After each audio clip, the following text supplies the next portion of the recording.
sa ating lahat. Maraming salamat at kayo po ay dumako dito sa ating simbahan para po ipagdiwang natin yung Friday celebration ng 7 wika na ginaganap natin ng Wednesday. Okay? So ang pakiusap po ay lahat po, mag-occupy lang tayo ng 5 pews. So yung mga nasa likod, i-occupy lang po natin 5 upuan para po tayo ay magkakasama, hindi yung hiwalay-hiwalay.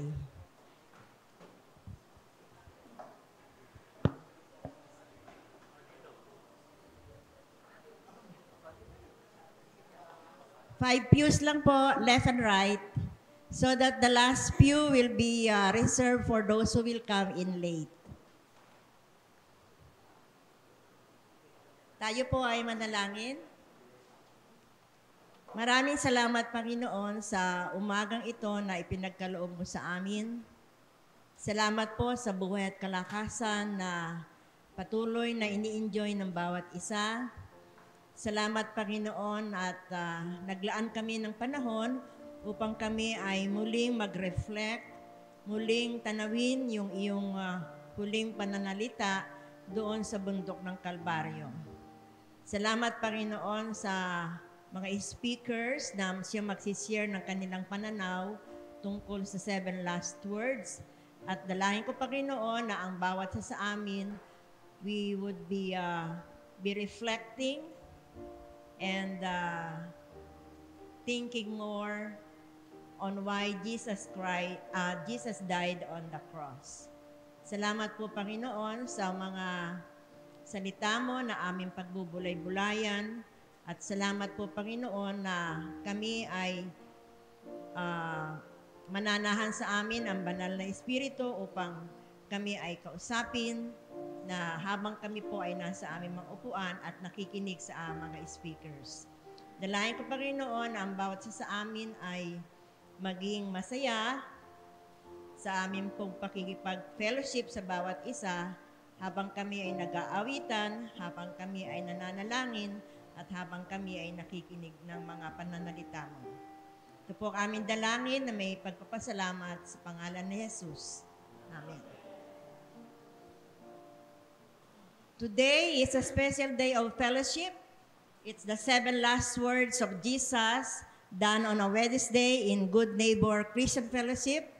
But sabi po, 2,000 years ago, ang 7 last words of Jesus ay ginanap ng Friday. So, special po tayo kasi Wednesday. Ito po. But anyway, ang maganda lang po doon ay we can reflect on the 7 last words of Jesus. And because of that, each one of us, I know, ay nakahanda ang ating mga puso at isipan na muling mapakinggan ang huling mga salita ng ating Panginoon. At ito po ay naka-address po sa ating lahat. So, binabati ko po ang bawat isa na naglaan ng panahon, ng oras, para makapunta rito sa ating church at makapakinig sa ating mga tagapagsalita. Okay? So, may announcement pa tayo, Kuya Raymond? Kung wala po, tayo po ay dadako na sa ating mga mensahe. Kuya EJ, magpapakanta ka ba? Okay, si Kuya EJ muna. Thank you, EJ and Iris. Kanina po ay nabanggit ko na ang 7 last words ay naganap 2,000 years ago. Sabi po ng ibang mga komentaryo ay ito ay amazing, ito ay isang wonderful situation while Jesus was on the cross. Sumagi po ba sa isipan ninyo kung bakit 7 last words? Ang 7 po kasi ay perfect number sa Bible. So, maging sa huling pananalita ni Jesus, ay ginamit po yung number 7. And then last words. Kailan ho ba nagkakaroon ng last words? Pagka meron ng mamamatay, di ba? Sa atin po, pag may mamamatay, nagbibilin kung kanino ipamamana yung kanilang mga kayamanan. Kanino titira yung anak na si ganito? Kanino mapupunta yung bahay? yung mga ari-arian. Pero kay Jesus, kakaiba.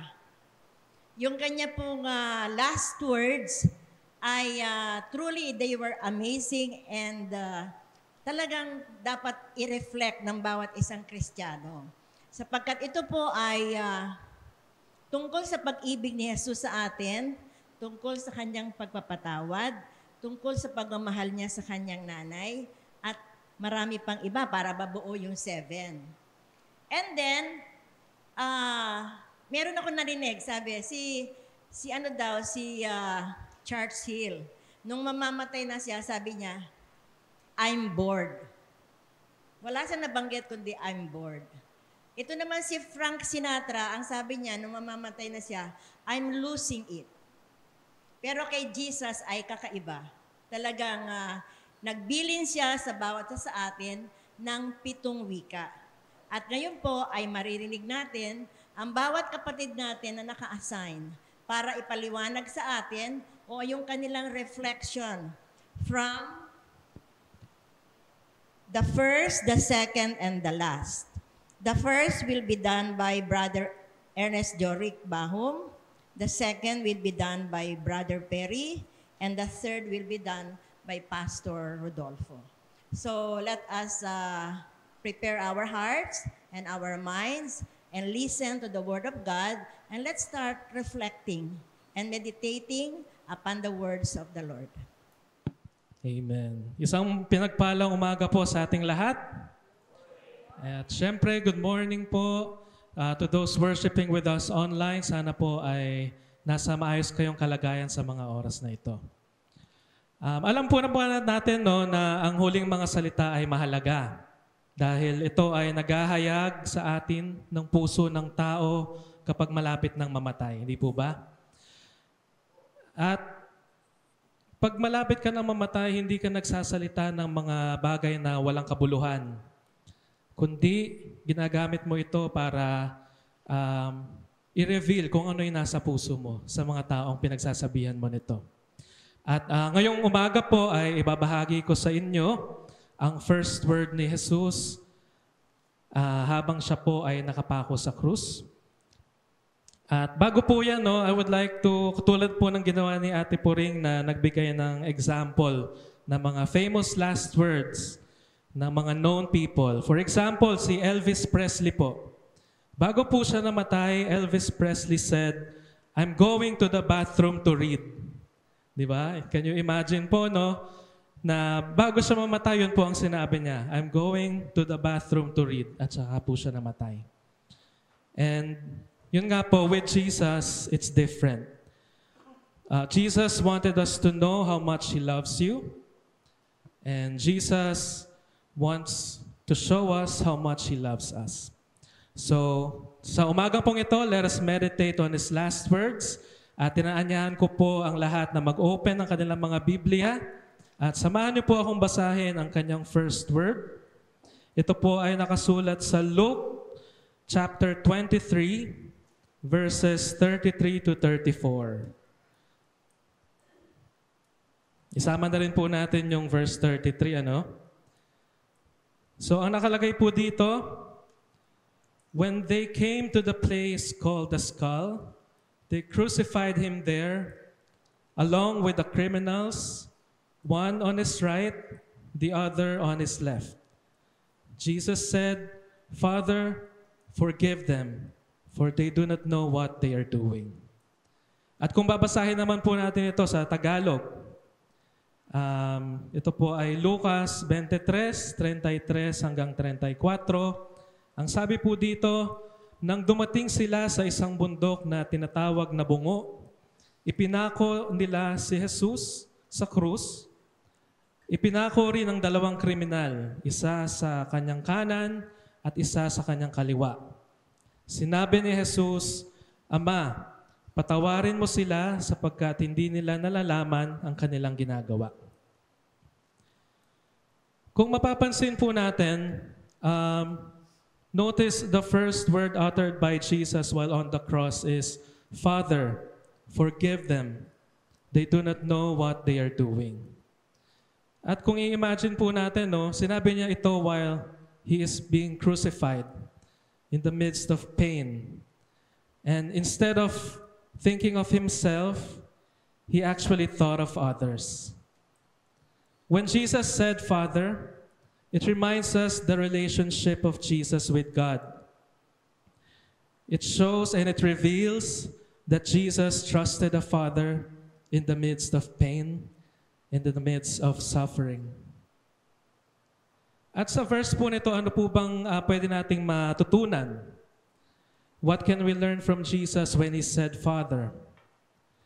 It shows that the Father trusted God because he knew that he was doing the Father's will. And also, the word Father implies love relationship with God. So it reveals that Jesus really, truly loves the God the Father. And tulad nga po ng sabi ko, while in the midst of pain, Jesus had trust or had complete trust and confidence sa ating Ama. The next thing that Jesus said is, forgive them. Ito pong phrase na ito ay sinabi ni Jesus hindi lamang dito sa verse na ito, kundi sa maraming beses while he was being crucified. Ito po ay sinabi niya habang si Jesus ay pinapako sa krus at paulit-ulit niyang sinasabing, Ama, patawarin mo sila. Nang mga ito ay nagpapako sa kanyang kamay, sinabi ni Jesus, Ama, patawarin mo sila. Nang ang mga ito ay nagpapako sa mga paa ni Jesus, he said, Father, forgive them. So ito pong sinabi ni Jesus is really a repetitive word that he keep telling God, forgive them, forgive them. At hindi lamang po hiniling ni Jesus sa Ama na patawarin sila, kundi sinabi rin niya ang dahilan kung bakit sila papatawarin. At sinabi niya, they do not know what they are doing. Can you imagine po na while in the midst of suffering, Jesus was even defending the people who was hurting him. If only the people knew who Jesus is, they'll probably not do it to him. And they do not know what Jesus is doing. Di nila alam na tinutupad ni Jesus ang kasulatan. Hindi nila alam na siya ang anak ng Diyos. Kaya ang sinabi ni Jesus, Ama, patawarin mo sila, hindi nila alam o hindi nila nalalaman ang kanilang ginagawa. So what can we learn from this verse? We can learn that Jesus practiced what He preached. Di po ba? Kung maalala po natin, He told the disciples, forgive one another, love your enemies. Jesus practiced what He told the disciples, to forgive. And if people mistreat you, you show them love. If people hate you, you forgive them. At ngayon po, samahan niyo po ako na tignan natin. Kasi ito pong nangyari ito kay Jesus ay isang biblical fulfillment na naisulat din po sa Isaiah mula sa Old Testament, which is written almost 700 years before Christ. So we can open our Bibles to Isaiah 53:12. And ang sabi po dito sa verse na ito ay paikliin ko na lang po, because He poured out His life unto death and was numbered with the transgressors, for He bore the sin of many and made intercession for the transgressors. Jesus was surrounded with criminals, yet He Himself bore the sin of many and interceded for the transgressors. So back to the time na Jesus is being crucified, makikita po natin na He was really praying for them. He was praying for the criminals. He was praying for those brutalizing Him and praying for those crucifying Him. Kaya po humiling siya sa Ama na patawarin sila. And all in all, this verse reveals the heart of Jesus. Amen po ba? That He truly, truly loves us. Kaya mga kapatid, tandaan po natin na forgiveness is an act of faith. So let us consider today, isipin po natin na kung may mga taong nakagawa sa atin ng mali na mas masakit pa sa ginawa kay Jesus nung siya ay pinapako sa krus. Kung si Jesus po ay may pusong mapagpatawad, dapat tayo pong mga anak niya, we should be able to exercise that same level of forgiveness for the people who have hurt us. Tulad nga po sabi sa Ephesians 4:32, be kind and compassionate to one another, forgiving each other just as in Christ God forgave you. Yun lamang po, maraming salamat.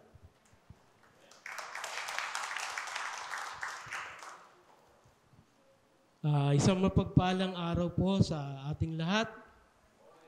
Good morning po. Ngayon naman po ay dadako tayo sa ikalawang huling salita na binanggit ng ating Panginoong Jesucristo doon sa krus ng Kalbaryo. Ito po ay ating makikita sa Lucas 23, talatang 43, at ganito po ang ating mababasa. At sinabi niya sa kanya, katotohanang sinasabi ko sa iyo, ngayon ay kakasamahin kita sa paraiso. One time po ay nakarinig po ako ng isang mensahe mula sa isang pastor at tinanong niya po yung mga tao doon sa simbahan. Tinanong po niya yung mga tao na bakit daw ba na tinawag na mahal na araw yung linggo na to na pinagdiriwang natin yung kamatayan ng ating Panginoon. Ang sabi ng preacher, tinawag itong mahal na araw sapagkat ito ang araw na binili tayo ng Panginoon. Binayaran niya yung ating mga kasalanan doon sa krus ng Kalbaryo. Binigay niya ang kanyang buhay sapagkat ito lamang ang paraan upang tayo ay maligtas sa ating mga kasalanan. Sang-ayon po ba tayo doon? So makikita natin kung gaano tayo kamahal ng Panginoon sapagkat dahil sa Kanya ay nagkaroon tayo ng kaligtasan at ibinigay niya ang kanyang buhay para sa atin. Muli ay balikan natin yung paksa or ating topic na binigkas ni Jesus doon sa krus ng Kalbaryo. At sinabi niya sa kanya, katotohanang sinasabi ko sa iyo, ngayon ay kakasamahin kita sa paraiso. Ito yung mga salita na binanggit ni Jesucristo habang siya ay nakapako doon kasama ng dalawang tinuturing ng mga kriminal. Nung araw po kasi yung kaparusahan doon sa mga tao na nagkasala ng mga murder, ganun, yun po yung pinapataw na parusa sa kanila na sila ay pako sa krus. Nung mga panahon po natin, yun po yung parang mga silya elektrika, ganun. But during those days, yun po yung kaparusahan na pinapataw doon sa mga tao na mga mahigpit or yung crime na nagawa nila ay talagang hindi karapat-dapat sa isang At sila yung dalawang tao na nakakita kung paano naghirap ang ating Panginoon. Sila rin yung nakaranas kung paano sila inalpusta ng mga tao. Just imagine kung tayo yung tao na nandun sa krus ng Kalbaryo, kung gaano kahirap yung sakit na nadama ng Panginoon ay talaga naman pong hindi natin ma-bear or baka hindi natin na makayanan. lahat tayo ay hindi natin alam kung kailan ang ating kamatayan or kung kailan tayo mamamatay. Pero si Jesus Christ at yung dalawang makasalanan na kasama niya sa krus ng Kalbaryo, alam nila na after na makrucify sila sa krus, ayun yung time na sila ay mamamatay. Mababasa din natin sa nakasulat sa Lucas 23:39 hanggang 42, ay ganito po ang nakasulat. At siya ay inalapusta ng isa sa mga tampalasang nabibitin na sinabi, hindi ba ikaw ang Kristo? Ligtas mo ang iyong sarili at kami. Sa verse 40 po, ganito po ang sinabi. Datapwat sumagot ang isa at pasaway sa kanya'y sinabi, hindi ka babaga natatakot sa Diyos? Yamang ikaw ay gayon ding kaparusahan. Sa verse 41 po, at tayo sa katotohanan ay ayon sa katuwiran, sapagkat tinanggap natin ang nararapat na kabayaran sa ating mga gawa. Datapwat ang taong ito'y hindi gumawa ng anumang masama. Verse 42 po ay ganito po ang sinasabi. At sinabi niya, Jesus, alalahanin mo ako pagdating mo sa iyong kaharian. Pagkatapos na masabi ng isang makasalanan ito, ang pangungusap na ito ay sinabi nga sa kanya ni Jesus, yung ikalawang huling salita sa verse 43, at sinabi niya sa kanya, katotohanang sinasabi ko sa iyo, ngayon ay kakasamahin kita sa paraiso. Ngayon po ay ating pagtuunan ng pansin yung mga salita na sinabi ni Jesus. Ano ba yung nilalaman nito? Yung una po at sinabi ni Jesus sa kanya, kanino po sinabi ni Jesus? Doon sa ikalawang makasalanan na kasama niya na pako doon sa Kalbaryo. Hindi niya sinabi ito doon sa mga kawal, doon sa mga tao na nandun sa kanyang paligid, kundi doon sa tao na nagtiwala sa kanya at nanalig na siya ay maliligtas kung magtatras lang siya sa ating Panginoong Hesukristo. Alalahanin mo ako sa pagdating mo sa iyong kaharian. Dito po ay makikita natin na sa huling sandali ay ibinigay niya ang assurance ni Jesus sa kanyang kahilingan at sinabi ng Panginoon sa kanya, gayon din ay isasama kita sa aking kaharian. Ano po ba yung mapapansin natin dito sa ikalawang salita na sinabi ng ating Panginoong Hesukristo? Kung i-apply natin sa panahon natin ngayon, ito yung tinatawag na kaligtasan. Itong kaligtasan na to ay hindi kailangan na antayin natin na kung kailan lang tayo mamamatay or kung kailan lamang natin alam na kukunin tayo ng Panginoon, doon lang tayo magsisisi sa ating mga kasalanan. Ito po yung panahon ng salvation. Hindi na po natin kailangang antayin na ipako pa tayo sa krus, kundi ngayon ang tamang panahon upang tanggapin natin ang ating Panginoong Hesukristo at tayo ay maligtas. Tayo po ay magsisi sa ating mga kasalanan at tanggapin natin na ang Panginoong Hesukristo lamang ang siyang makakapagligtas at makakatubos sa ating mga kasalanan. Yun lang po ang message.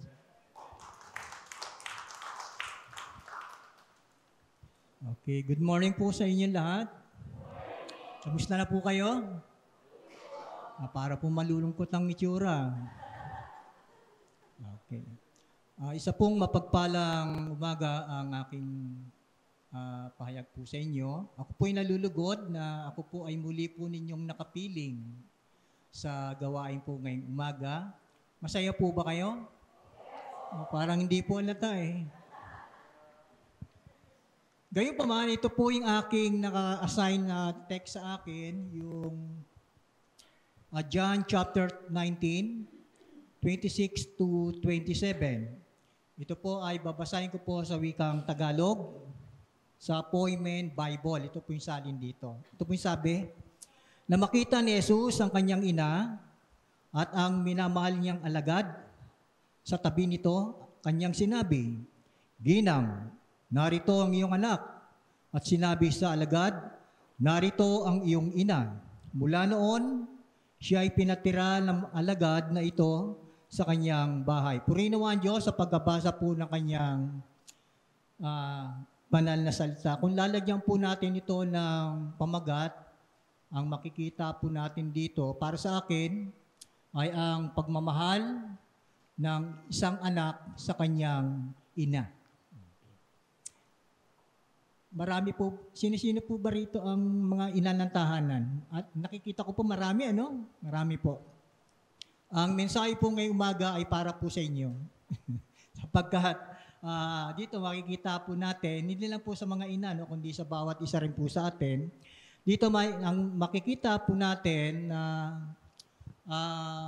kung mapapansin po natin dito sa talata ay bakit ginang ang tinawag ni Jesus kay Mary. Naalala po natin si Mary ay ina ni Jesus sa laman. At sa tagpong ito, habang nakapako si Jesus sa krus ng Kalbaryo, nakita niya si Mary at tinawag niya itong ginang. Kung mapapansin po natin, parang iisipin po natin na walang respeto si Jesus sa kanyang ina. Kasi tinawag niyang ginang. Dapat mother o kaya nanay, ina o kanyang anong tawag sa ina, no? Pero ang tawag dito, sabi ng Bible ay ginang. At kung makikita po natin sa Greek word, ang ibig sabihin po nito, yung woman was a highly respectful and affectionate mode of address. Yung po yung sinasabi po dito. At kung papansinin po natin, no, parang si Jesus wala namang galang sa kanyang nanay. Pero hindi po. Mataas po ang paggalang ng ating Panginoon Jesus sa kanyang ina. Dito ay pinapakita ng ating Panginoon kung gaano kahalaga si Mary sa kanya bilang ina sa flesh. Now, ang tanong nga po dyan, lahat ba ng ina ay, ang tawag doon? Ang lahat ba ng ina ay mabuti? O kung papansinin po natin, no?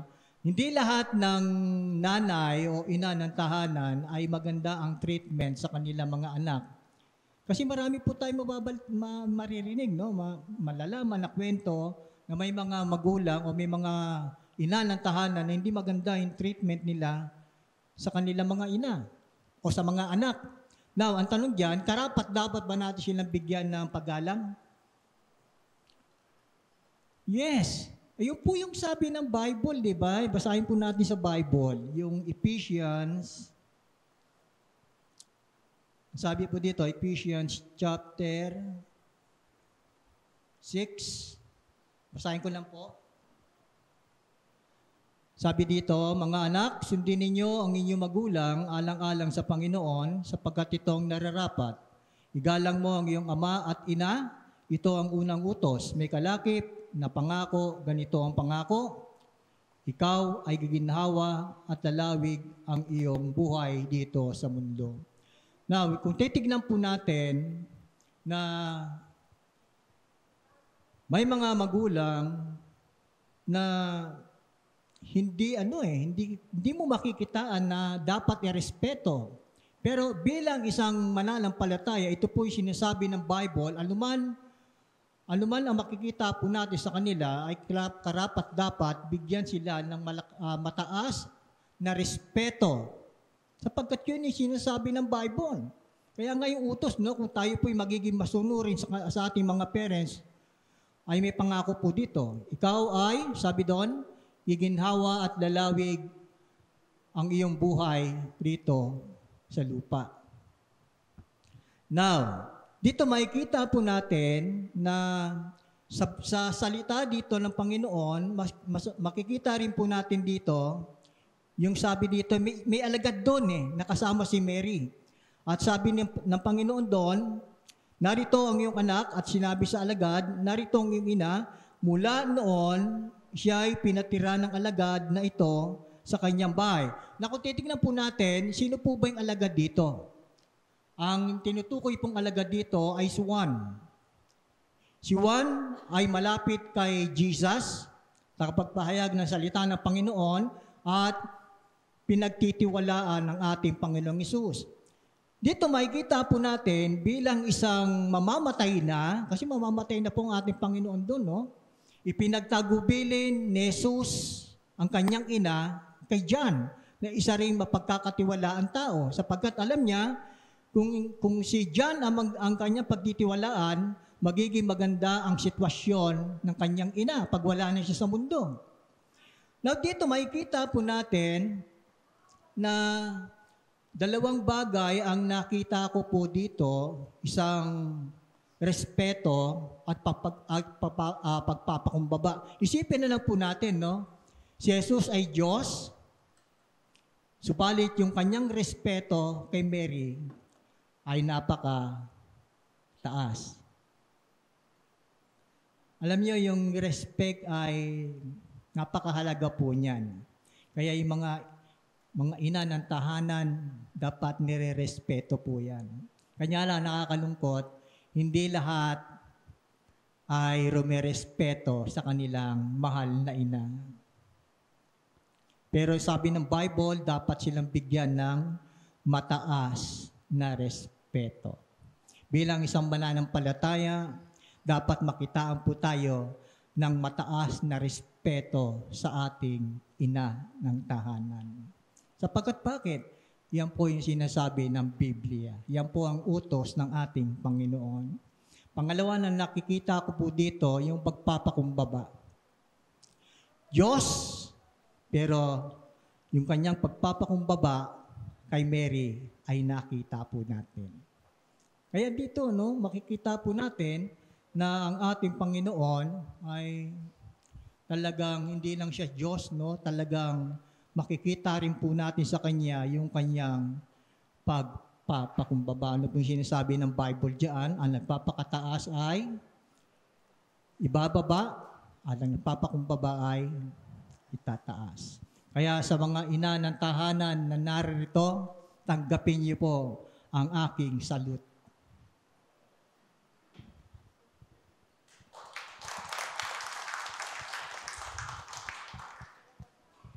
Thank you, EJ.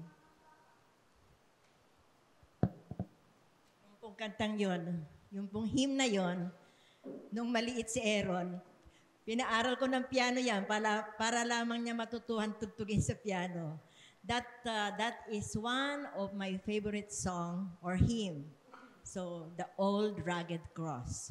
Kung babalikan po ninyo yung mga lyrics, you will find the true meaning of the 7 last words of Jesus Christ. So, atin pong i-summarize yung first 3 words ni Jesus. Number 1 is forgiveness. So, sabi doon sa Luke 23:34, Father, forgive them, for they know not what they are doing. So, forgiveness, pagpapatawad. So, kung sino man nagkamali sa atin, patawarin na natin, di ba? Huwag tayong matulog na hindi tayo nagpapatawad. Second, wag lang daw yung may utang. Second po ay yung kay Brother Perry sa Luke 23:43. Ito po ay tungkol sa salvation. Sabi diyan, today you will be with me in paradise. So, maaaring iniisip natin na tayo po every Sunday ay nasa simbahan, nag-a-attend ng Sunday school, nakikinig ng mga mensahe, na uma-attend ng prayer meeting. However, baka po hindi pa tayo saved. Meron po kasing ganun.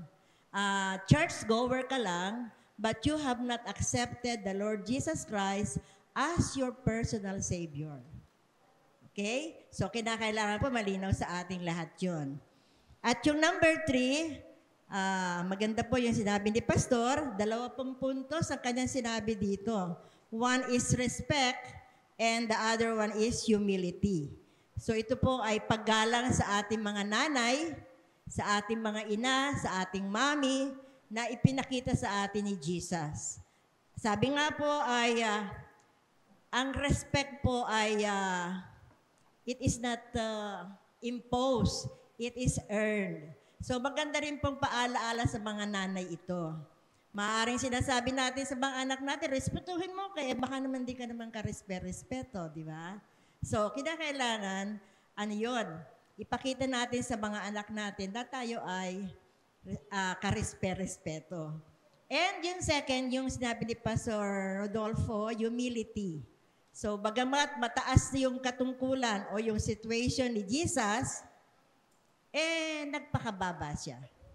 Mga anak, maaaring nasa 30th floor na kayo ng inyong opisina, hindi po dapat ganong kataas ang ating mga pride. So, kinakailangan, as Jesus said, or as Jesus has exemplified, maipakita natin ang ating humility. So, after those 3 words, 3 last words of Jesus, doon na po tayo sa pang-4, pang-5, pang-6, at pang-7. Sa pang-4 po ay ang ating brother Aaron Misael na, my God, why have you forsaken me? And then yung pang-5 ay si brother Romeo, I thirst. Number 6, it is finished by Sister Elizabeth. And yung last po ay si Pastor Mando, para doon sa Father, into your hands, I commit my spirit. So every one of us, makinig po tayong mataman para po, kagaya ng sinabi ko kanina, this is a day of reflection. This is a day of meditation. Kuya Aaron. Akala ko po kakanta ulit eh.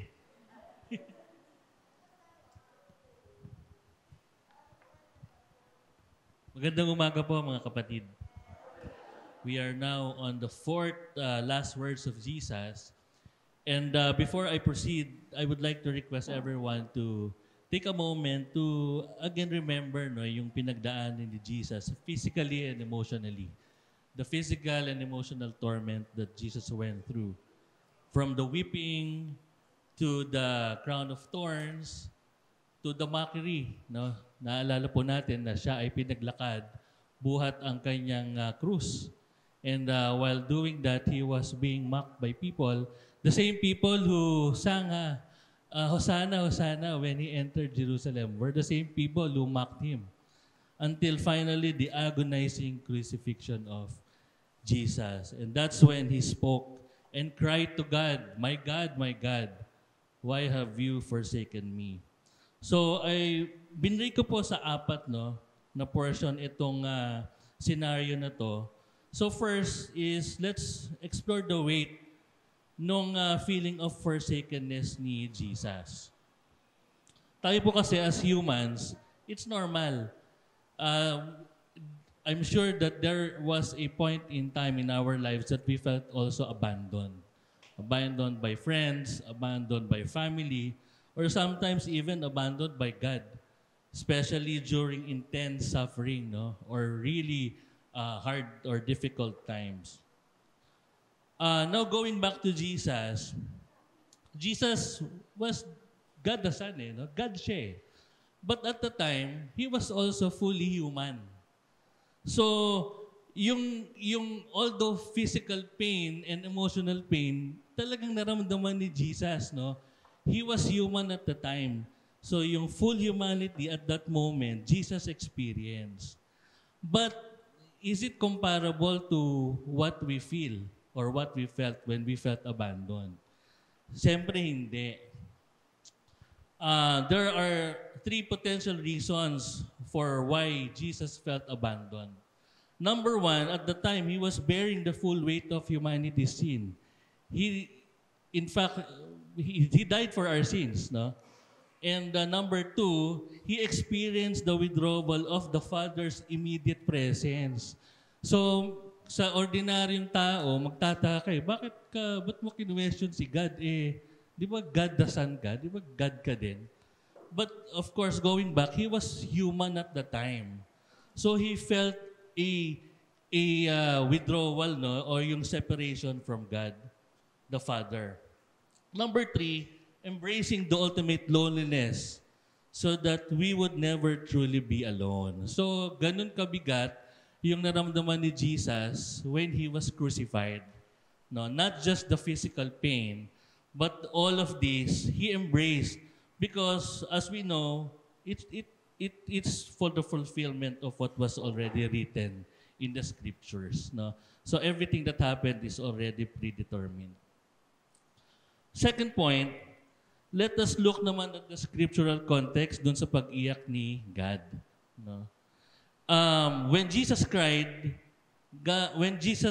my God, why have you forsaken me? Hindi lang niya basta ito naisip. In fact, it was a direct quotation from Psalm 22:1. No? So, it only shows that even in this deepest despair, Jesus turned to the Scriptures. No, he turned to the Scriptures. So just as what is expected from us as Christians during these difficult times, we are also expected to turn to the Bible or to the Scriptures. So napakaganda po nun. And third is finding hope. Finding hope in despair. Ano po ba ibig sabihin ng despair? Pagkawalang pag-asa. So, let us acknowledge, when we are hit by a really difficult situation, talagang meron pong initial shock lalo na sa atin ng mga ordinaryong tao lamang. Minsan natutulala ka no? Hindi mo alam kung ano yung gagawin mo, parang wala ka ng pag-asa. But it is in this situation that we should go back and remember what Jesus went through. No, that even Jesus, the Son of God, experienced such profound abandonment. Si Jesus na nga yun But He's also experienced that. So what does it mean? Yung itong feeling of being forsaken does not necessarily mean that we are truly abandoned by God. So mga kapatid, kapag tayo ay nasa sitwasyon na parang wala na tayong pag-asa, alalahanin natin si Kristo na even Jesus, the Son of God, experienced this. And ultimately, hindi naman siya pinabayaan ng ating Diyos. And this is allowed by God. Imagine if we live in a perfect world na walang problema, everything is provided for, walang pagsubok.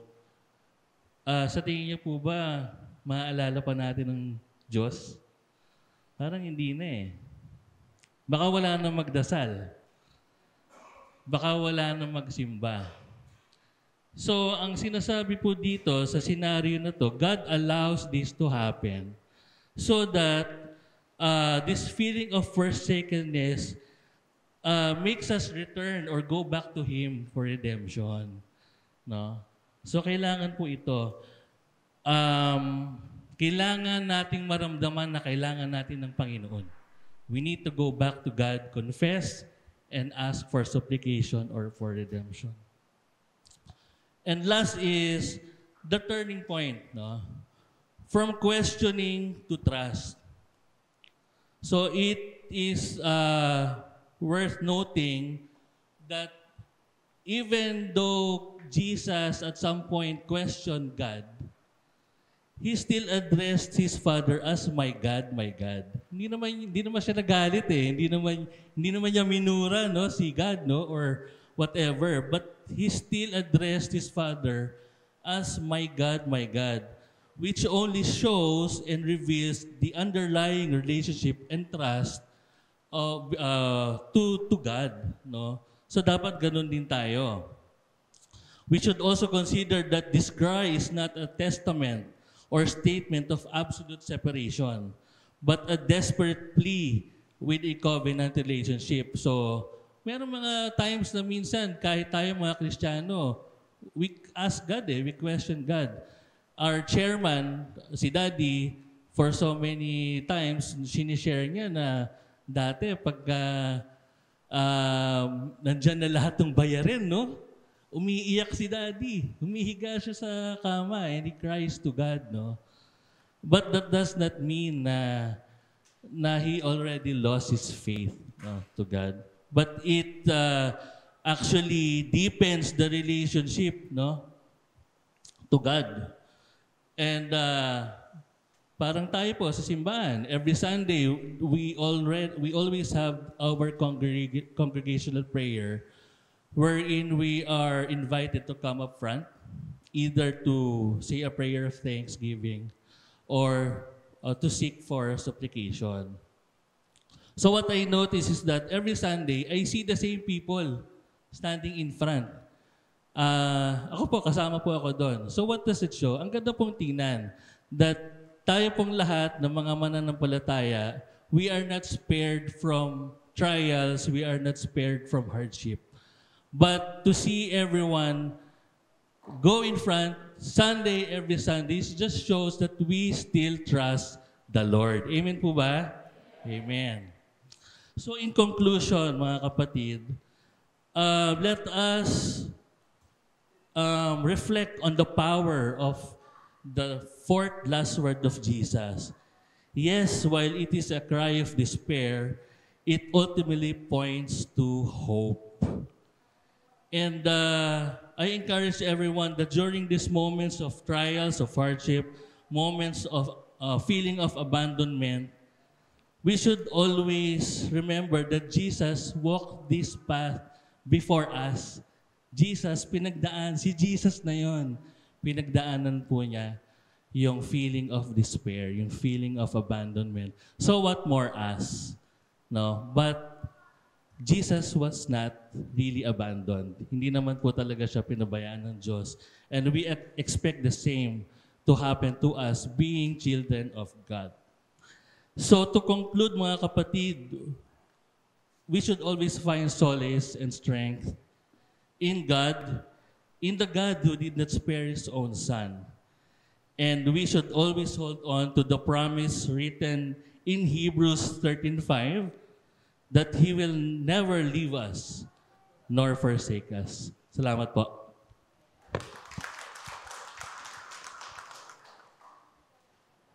Magandang umaga po sa ating lahat. Ayan po. Good morning po. So tayo po ay nasa pang-5 na huling wika ng ating Panginoong Jesus. Malapit na po. No? Almost finished. Yun yung magiging kasunod na wika. So ang ating pong text po ay matatagpuan sa John 19:28. Ayan. I thirst. So, kung naalala nyo po, last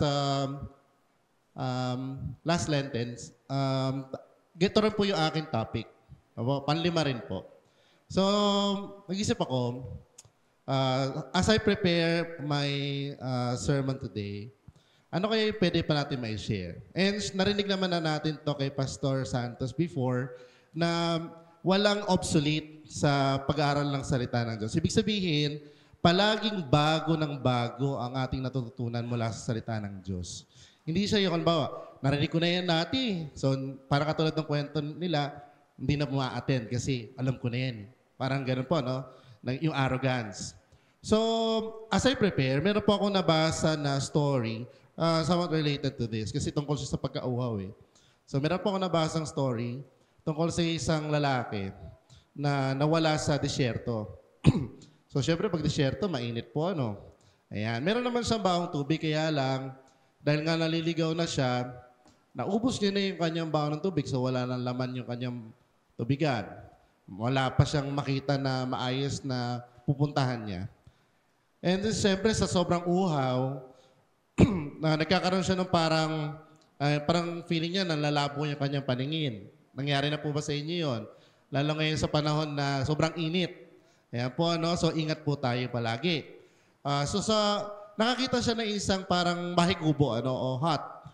Pero syempre, dahil nga baka nag-hallucinate na siya, baka mirage lang yon. So, hindi mo na siya, hanggang sa naglakad, hanggang na totoo nga, na meron nga doon maliit na kubo.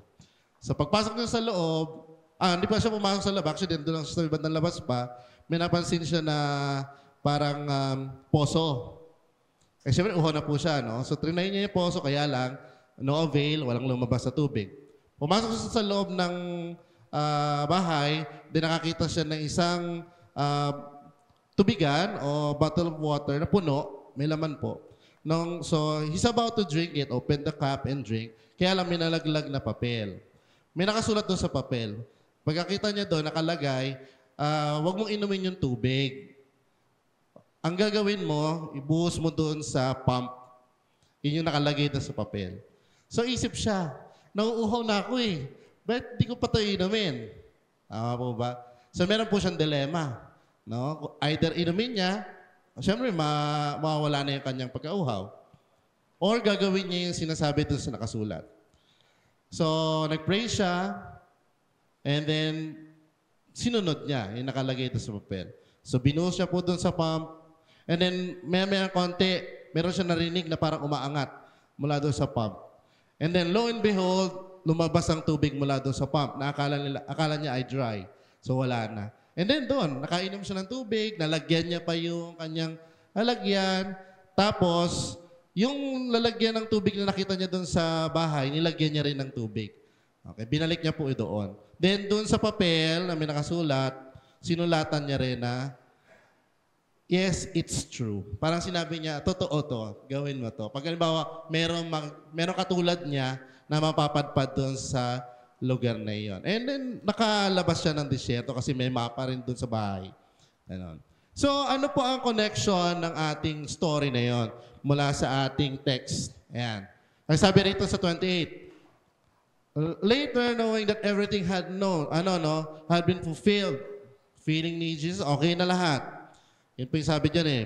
So, di ba po sa 28, Jesus knew that by now everything had been completed. Yan po, so, alam niya na yari na eh. Tapos na eh. Gaya rin po nung narinig natin kanina, si Jesus kasi, point number 1, lahat ng ginawa ni Jesus dito ay on point. Lahat ay in accordance with the plan. The master plan made by God. Diba? Sabi nga po rito, point number 1 is, everything is according to the master plan of God to redeem us from our sins that brought us death and despair because of our forefathers' sin. Alam naman po natin, nung nagkasala sila Adan at si Eva sa Hardin ng Eden, doon na po nagsimula ang lahat. Hindi man sila namatay immediately, pero pumasok ang kamatayan. Kaya nga tayo nagkaroon ng, lahat tayo nakadestined mamatay because of that. So, gumawa ang God agad, immediate, ng plano niya to save, to redeem us. Okay po. So, point number 2, so, sabi natin dito, yung thirst, may dalawang may dalawang implication po yan. Pwedeng physical, thirst, yun nga po. Jesus in human form experienced thirst. But this is both physically and spiritually. Letter A, given all the hardships, alam na po natin yan, simula nung siya hinuli o dinakip sa Garden of Gethsemane hanggang siya ay ipinako sa krus doon sa Golgotha, sobrang hirap ng kanyang pinagdaanan. Yung bat-bat ng sugat, yung kanyang likod, tapos doon pa, ultimate price na kanyang kailangan bayaran ay ang kanyang sariling buhay. So habang siya nakabayubay sa krus, nakaramdam siya ng physical exhaustion. So siyempre normal na siya mauhaw, kaya siya hingi ng tubig. Spiritually, siyempre, sabi nga dun sa ating text Jesus already knew that everything has been completed. So ano na yung kanyang pinaka-goal ngayon? Gusto niya bumalik sa Ama. Because, sabi nga rito sa Psalm 63 verse 1, You, God, are my God, earnestly I seek you. Ibig sabihin, pinafulfill ni Jesus to nasa Psalm 63. I seek you, hinahanap niya ang Diyos. He's longing for God. I thirst for you, My whole being longs for you. In a dry and parched land where there is no water. Okay po, so dun pa lang po si Jesus, siya mismo, He's longing for God. At ipinapakita niya po sa atin, dinedemonstrate ng ating Panginoon sa ating lahat na tayo rin dapat mag-develop nito. This kind of thirst for God. Halimbawa po, every Sunday tayo ay umattend ng church service. Meron pa tayong Sunday school. Ganyan po, ano? Yung iba, sabihin, ang dami na natin inaatinan, ganyan, pwede na tayo umuwi. But actually, it's not. Kasi ang ano talaga, we need to satisfy the thirst, no? The hunger of our spirit. Kaya nga dapat, hindi lang tayo Sunday Christian. Dapat, when we go home, we still do what we are supposed to do as Christians. We still read the Bible, we pray. Lahat po yun dapat ginagawa natin, not only during Sundays. Kasi ang spirito natin, katulad ng ating physical form, needs feeding. Kailangan po pinapakain po natin yan. Malaki nga yung katawan, para katulad ko po, ang spirito mo naman, ganito lang kapayat. Kasi hindi mo pinapakain, hindi mo pinaiinom. So, malnourished po siya. Okay po, so, point number 3, living a life apart from God is dry and empty. Baka naranasan nyo na na parang pag nararamdaman nyo na parang malayo tayo sa Panginoon, parang tuyo, parang walang laman, no? Sabaw. Sabi nga ating mga kabataan sabaw, Bakit po? Kasi syempre kailangan natin nga yung mag-fill in sa atin. Ano po yun? Yung Espiritu ng Diyos. Sabi nga sa Psalm 42:1, as the deer pants for water, so my soul longs after you. So dapat ganun tayo, And you alone are my heart's desire, and I long to worship you. So para hindi tayo maging feel empty, we should develop this kind of faith, na talagang we put our all dependence to God. John 7:38, whoever believes in me, as Scripture has said, rivers of living water will flow from within them. So manalig tayo sa ating Panginoon. Sabi nga niya, siya ang bukal ng buhay. Di ba po, nasa sa Biblia po yun. So si Jesus, manalig tayo sa Kanya. At sa Kanya nagbubukal ang buhay na walang hanggan. And it symbolizes the abundance and overflowing blessings in God's grace. It is also a symbol of quenching our thirst for God's salvation. Yun naman po ang ultimate goal. Ito pong ating mga pinag-aaralan, ang ultimate goal po nito ay pagliligtas, redemption, salvation. To buy us safety from the nets of the enemy. Kasi talagang yun yun yung plano talaga ng kalaban. Snatch us from the hands of God.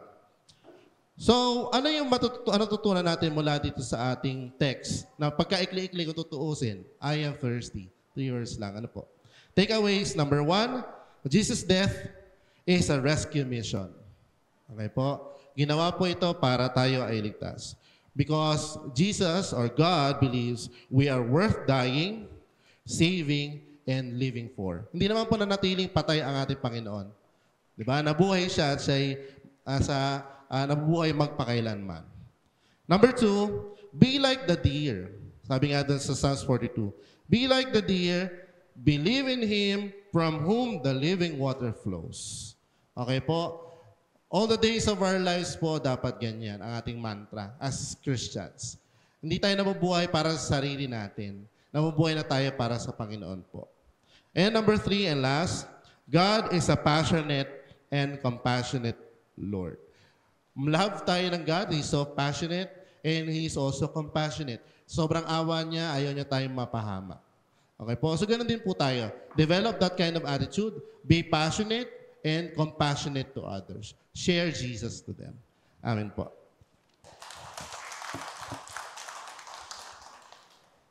Yan. Magandang umaga po sa inyong lahat. Ngayon po ay nasa ika-6 na huling wika ni Jesus tayo. Ito po ay mababasa natin sa 1:19:30. Nang matanggap nga ni Jesus ang suka, ay sinabi niya, naganap na.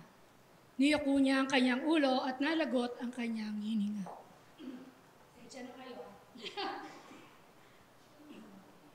Ayon sa talatang 28, alam ni Jesus na naganap na ang lahat ng mga bagay.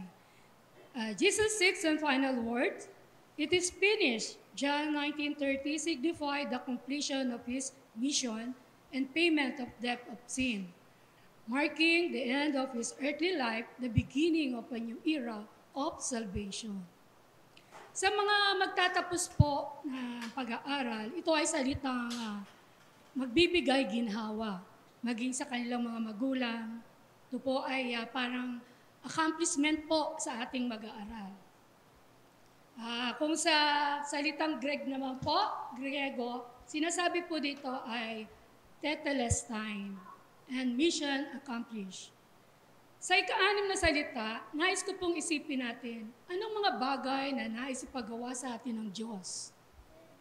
May mga pangako ba tayo na binitawan sa Diyos na hindi pa natin natutupad? Kaya ba nating tapusin ang ating mga misyon dito sa lupa na binigay ng ating Panginoon? Ilang bagay lamang ang madalas na pinagsisihan ng mga taong malapit ng pumanaw, bawian ng buhay. Kung alam nilang mayroon pa silang dapat tapusin, ngunit hindi na nila nagawa sapagkat na sila po ay namatay na.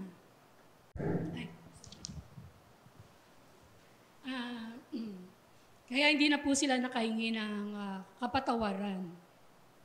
Masakit sa kamatayan, ang pinakamasakit po sa kamatayan ay ang hindi mismong pagpigil sa buhay, kundi ang pagputol ng Diyos sa ating pagkakataong gumawa ng mga bagay na dapat pa nating gawin. Isang kwento po tungkol sa isang ama na nagkasala sa kanyang pamilya at nais niyang muling bumalik sa kanyang asawa at mga anak. Sisikapin sana niyang makabawi sa kanyang pamilya.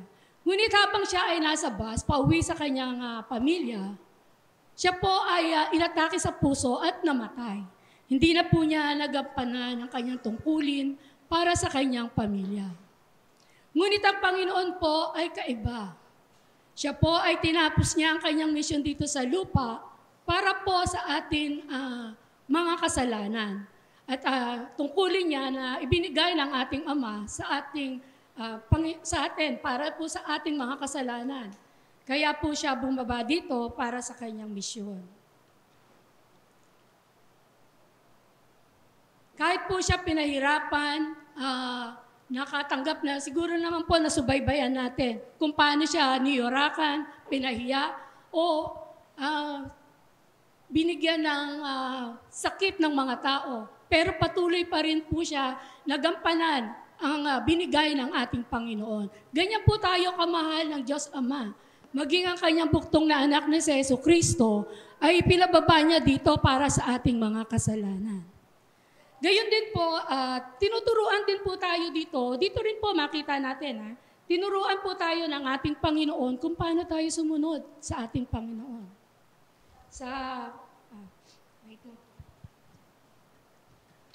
Dito po makikita natin sa Hebreo 10:10, ganito ang nakasulat. At dahil sinunod niya ang kalooban ng Diyos, tayo ay ginawang banal ni Jesucristo sa pamagitan ng minsang paghandog sa kanyang sarili at yon ay sapat na. Sa Hebreo 10:12, ganito naman po ang sinabi, ngunit si Kristo ay minsan lamang naghandog para sa mga kasalanan at yun ay sapat na. Pagkatapos ay umupo siya sa kanan ng Diyos. Sa Hebreo 10:14, sa makatuwid sa pamagitan lamang ng isang pagkahandog ng kanyang ginawang ganap, nagpakailanman ang mga naging banal ng Diyos. Dito po sinasabi na minsan lamang namatay ang ating Panginoon at hindi po ito taon-taon. Hindi rin po natin kailangan at parusahan ang ating sarili para sa ating mga kasalanan. Sapagkat tapos na po yan, anuman po din ang ating mga sakit, kinuha na rin po ng ating Panginoon. Ano man po ang ating mga problema, pera man po yan, o kung anumang bagay, wala na po yan sapagkat sagot na po ng Panginoon ang ating pangangailangan. Amen po ba? Amen. Tama po. Kaya po, hindi na po natin kailangan na lumuhod tayo kung ano man po yung every Holy Week, kailangan pumunta tayo sa mga simbahan, pumunta tayo sa mga, nire-respeto rin po natin kung ano yung mga nila. Pero minsan lang po naganap ang pagsagip ng ating Panginoon. At ito nga po, sinabi ng Ate Puring na 2,000 years ago, naganap na po yan. At mangyayari po yan hanggang sa kaapo-apuhan na po natin. Matatanggap po nila ang presensya ng ating Panginoon. Yun lamang po at maraming salamat po. Nawa po, wag nating sayangin ang ginawa ng ating Panginoon sa krus ng Kalbaryo. Magpatuloy po tayo sa ating paglilingkod sa ating Panginoon. At wag po tayong, kasi minsan po na may mga hadlang o hindrance na tayo ay hindi na nakakapagpatuloy sa ating paglilingkod. Patuloy lamang po tayo at ang masabi po natin ay finish the race. Amen? Amen po. Salamat po.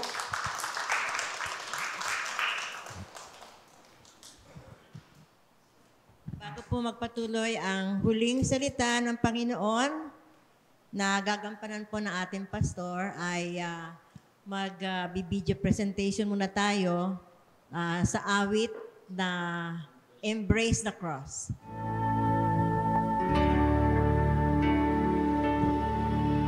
Amen.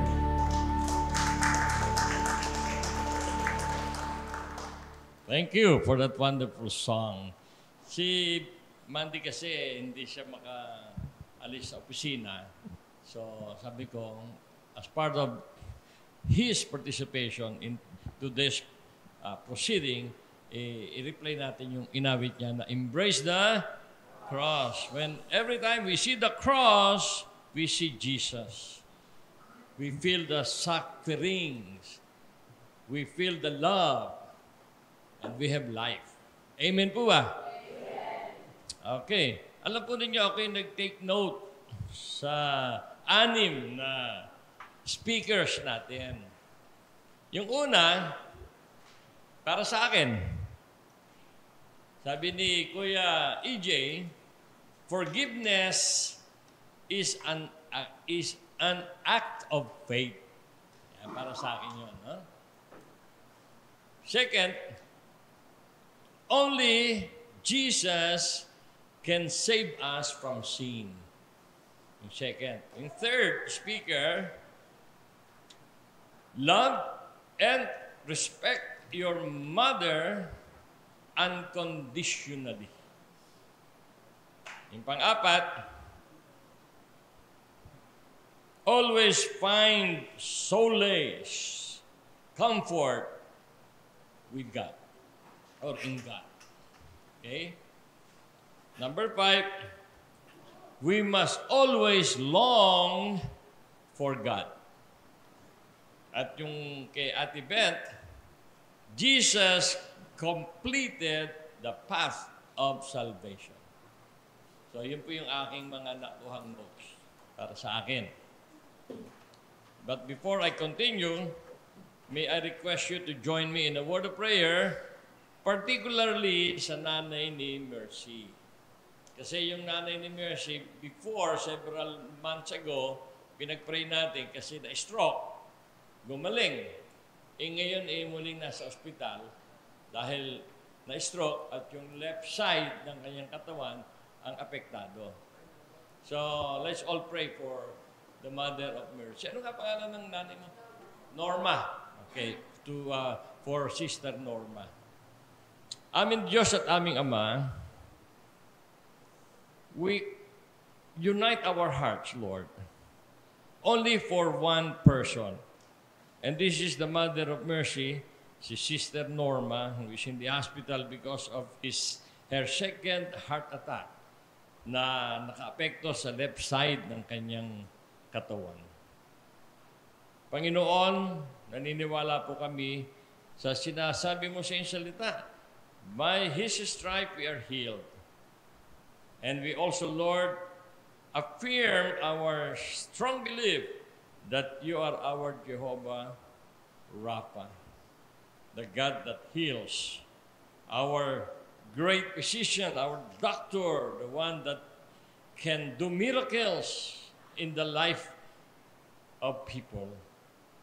Ang aming dalangin, aming Diyos, sa pangalan ni Jesus, by the request of mercy for her mother, we pray that you will shower Norma with your blessings, that you will let her recover from this heart attack, that you will restore her, Lord, to good health for all of us, but particularly for the household of Mercy.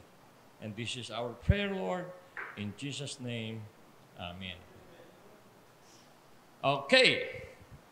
Kita nyo na, tama sinabi kong linggo, di ba? 2 or 3 of these people will be the one taking my place when I'm 80 years old. And that is 3 years from now. See, 3 years from now. Kasi sa June 20, 3 years from now, 80 na ako. Okay? At si ate, andyan pa rin. Si ate Piling, andyan pa rin. Tayong lahat. So, kailangan intayin natin na sila na nagme-message. Kaya, bawal mamatay. Ha? Bawal mamatay. Sino sa inyo ang gusto makapakinig sa kanina 3 years from now? Yeah. Amen. Ang ating last word ni Jesus Christ, Father, into your hands I commit my spirit. Basahin natin lahat. Father, into your hands I commit my spirit. Totoo ba yan? Gusto niyong patunayan na? Ayaw pa. Dapat yan, Father, someday, into your hands I commit my spirit. Not now. Isang word lang po ang ating titignan. Yan. Palagay nyo, ano ang titignan nating word? Commit.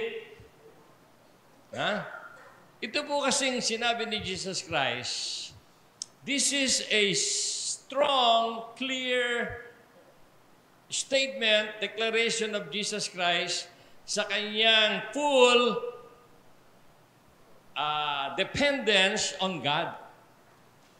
He was fully dependent on God. Despite all the sufferings, despite all the experiences, physically, mentally, emotionally, pinakita niya rito na only God can sustain him. And it is only to God that he can find solace. Okay? Commit. Meron 2 verses sa Old Testament about commit.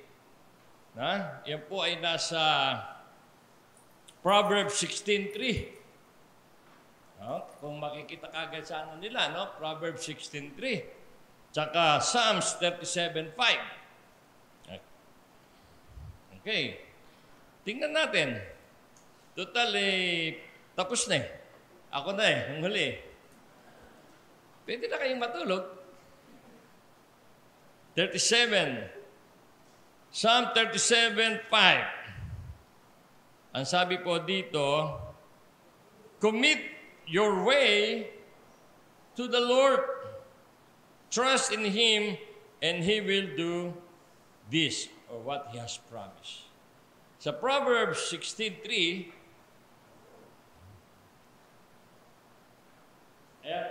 Proverbs, commit to the Lord. Everybody read.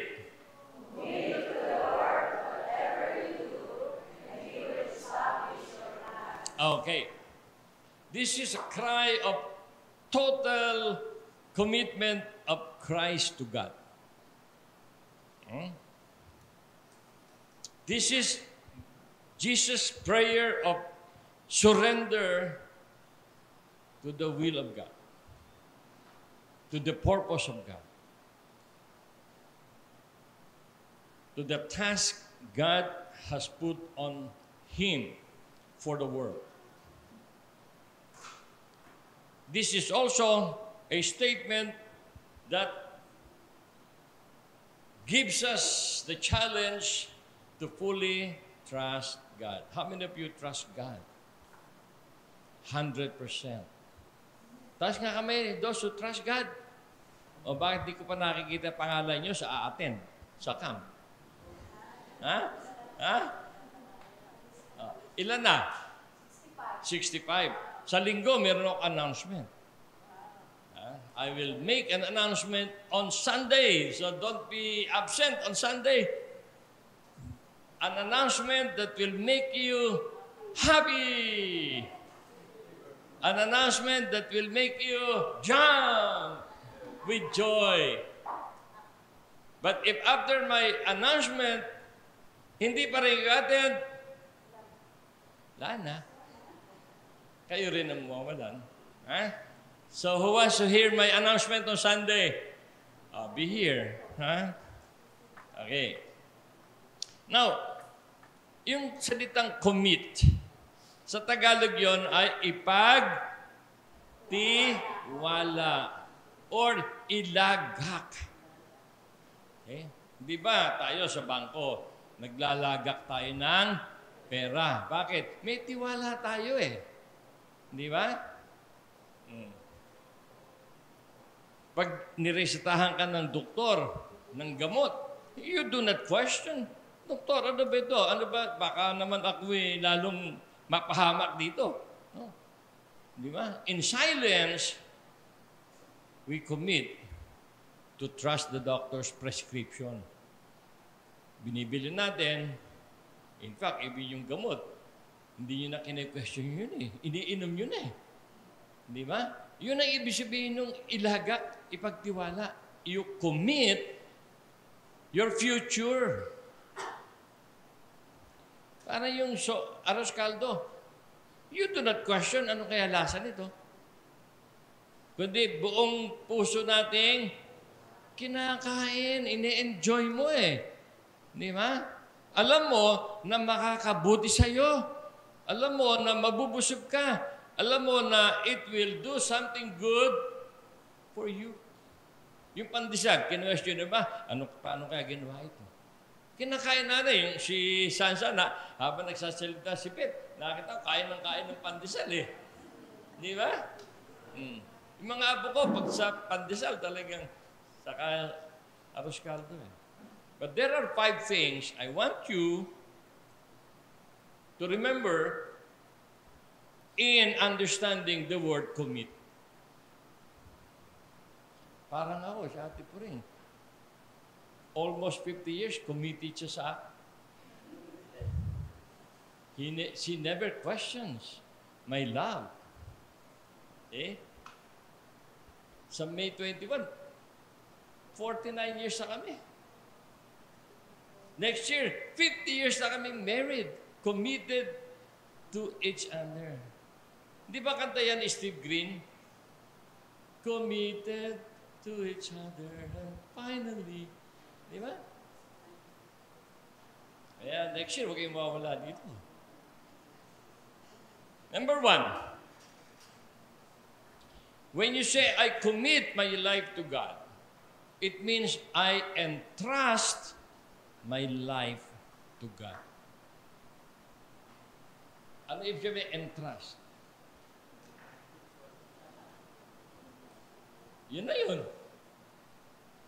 No question. No question.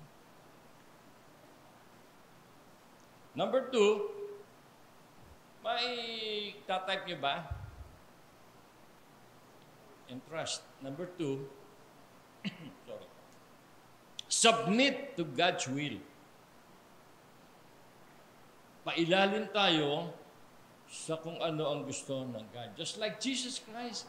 Jesus Christ, from birth to death, He submitted to God's will sa buhay niya para sa atin.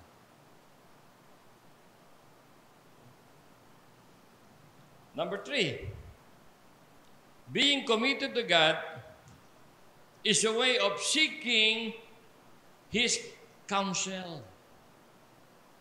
When you make plans, when you want to do something, you first seek the counsel of God through His words or true godly men.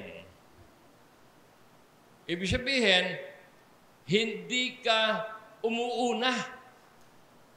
You do not practice self-will, but you seek the will of God.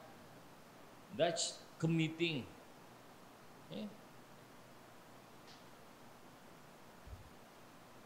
Number 4, committing to God is living your life aligned with God's purpose. Ano ibig sabihin ng aligned? Hindi ka ang buhay mo hindi kontra sa layunin ng God. See? Kung kanan ka. Hindi ka kumakaliwa. Aligned. Parang release yan ng train. Yung release ng train, align yun. Di ba? Dalawa yan eh. Yung dalawang release ng train, meron lang connector. Nakakita na ba kayo ng release ng train na yung isa, gano'n, yung isa, gano'n. Wala. Pareho yun. Pareho kahit saan pumaling yun. Pareho sila. Parallel sila. Is our life parallel with God's will?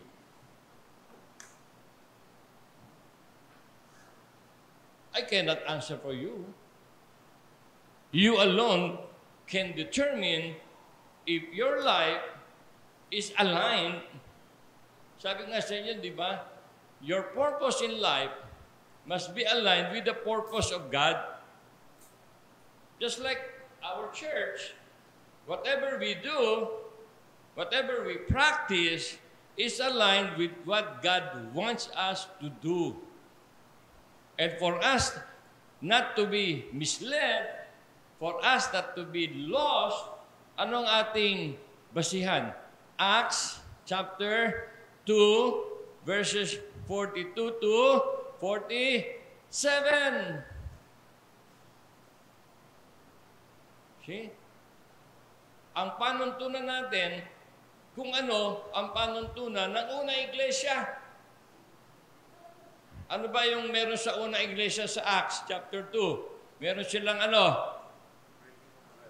Meron silang yun. Meron silang yun na nga. Ay, pakita natin. Meron silang Bible study. Meron silang prayer meeting. Meron silang fellowship. Meron silang communion. Meron silang breaking of bread. Meron silang witnessing. Is our church aligned with this? Tayo ba'y gumagawa ng mga bagay na wala dito? See, yun na ibig sabihin. Committing to God is living a life aligned to His will, to His purpose. Kaya nga meron tayong libro na pinag-aaralan eh.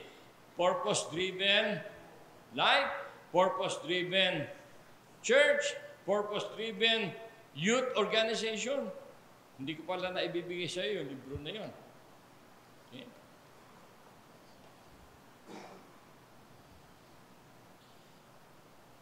Last one. Committing to God is trusting in God's plan. Okay? Trusting. Anong verse yan meron sa Proverbs? Trust in the Lord with all your heart, with all your Yan. Okay. Proverbs saan yun? 3:5. Lagyan natin yun. Trust in the Lord with all your heart. Lean not on your own understanding. Ang problema, kung si Jesus Christ, He leaned on His own understanding, hindi kumpleto ang ating salvation. But because Jesus Christ aligned Himself to what the Father wants him to do, we enjoy life. You see? His death on the cross assures us of life. Kung hindi siya nag-align, saan tayo? Wala. Di ba? So I want you to understand the requirement of the word commit. Alam niyo, maraming Kristiyano, dalawa eh. May mga Kristiyano, committed talaga eh, kay Christ. May mga Kristiyano, committed na. Hindi na nakikinig. Teflon na. Committed. Dapat committed, hindi committed.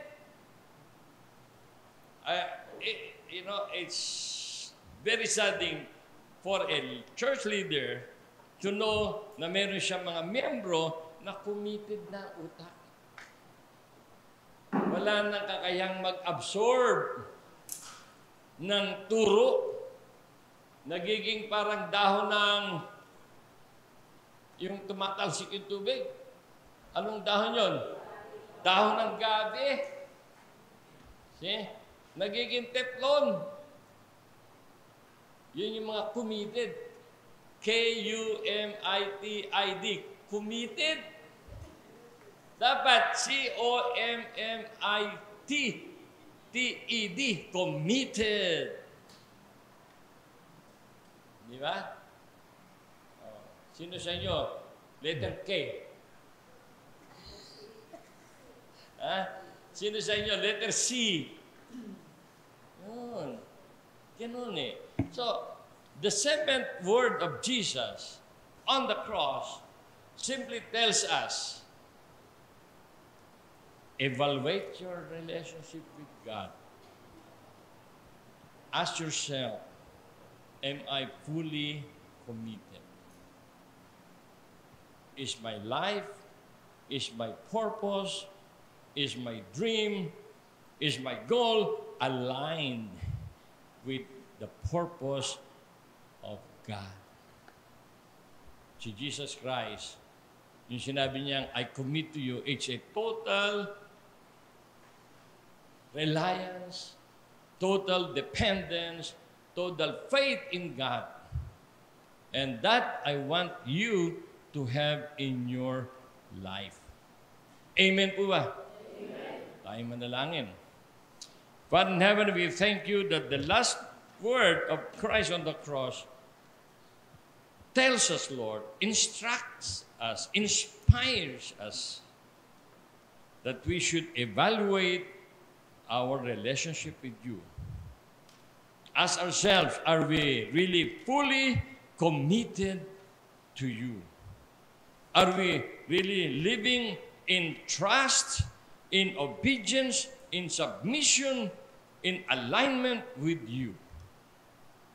Pagpalain mo, Panginoon, na iyong salita. Ang 7 wika ni Jesus sa krus, nawa po ito ay magbigay sa amin patuloy ng inspiration, ng instruction, ng influence, so that as we go on living this life, we live this in full commitment to you, to your words. This is my prayer. In Jesus' name, everybody say, Amen and Amen. Alaat ang palakpak.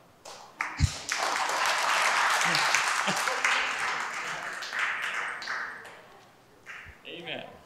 By the way, salamat po sa mga kaibigan natin, kamag-anak, na naka-online.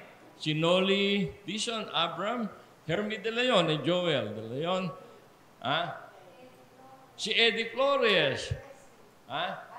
Si Presi Yolanda. Si Delia Santa Romana. Si Santi. Marami pa. And as I always say, your messages live our spirit. No, yung iba lang na talagang madalas yung inaasahan sana naka-online, hindi ko nababasa ang kanilang mga messages.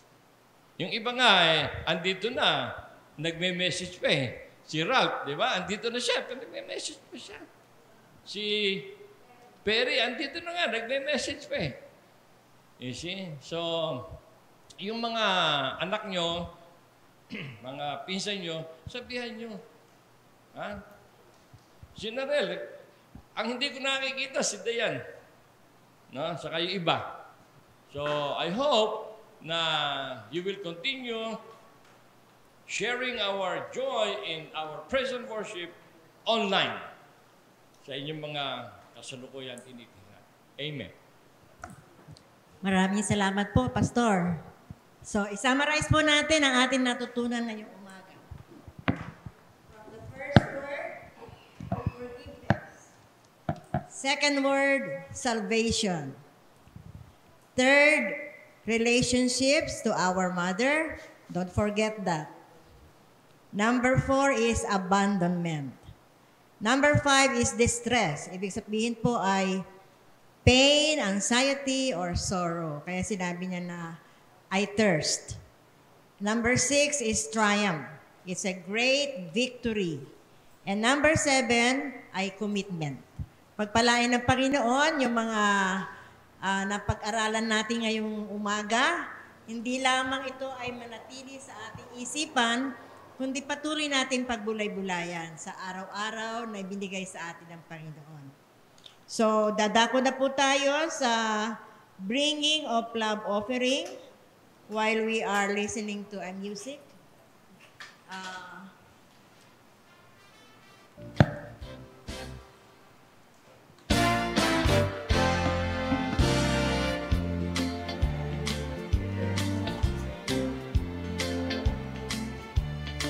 Si Rowie daw ay naka-online din na ngayon. From Australia.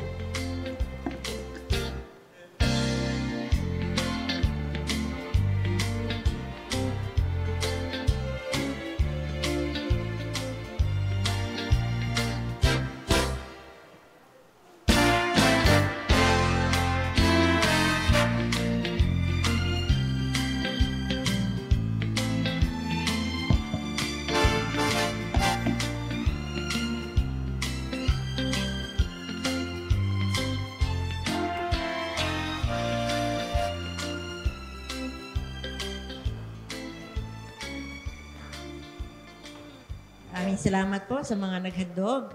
Tinatawagan po natin ang ating pastor para sa ating closing prayer and benediction, and after that, our meditation hymn to be led by EJ and Sophia.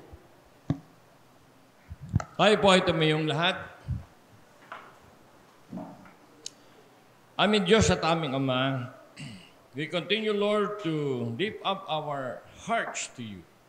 Unite our spirit as with our hearts filled with gratefulness, expresses, Lord, our thanks to you sa amin pong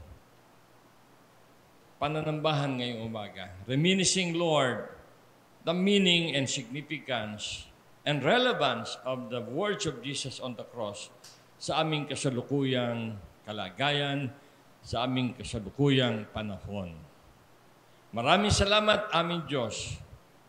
Bigyan mo kami ng pagpapasya na dumako sa iyong templo.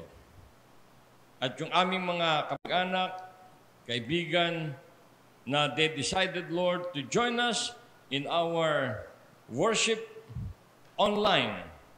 Salamat, aming Diyos, sapagkat alam po namin na ito ay aming ginagawa para po sa iyo, para po sa aming pananambahan at pasasalamat at pagpupuri sa iyong dakilang pangalan. And thank you, Lord, because we felt the presence of the Holy Spirit in our midst, in our hearts, in our life. At nawa, Panginoon, sa aming pagtatapos, igawad mo sa amin ang iyong pagpapala.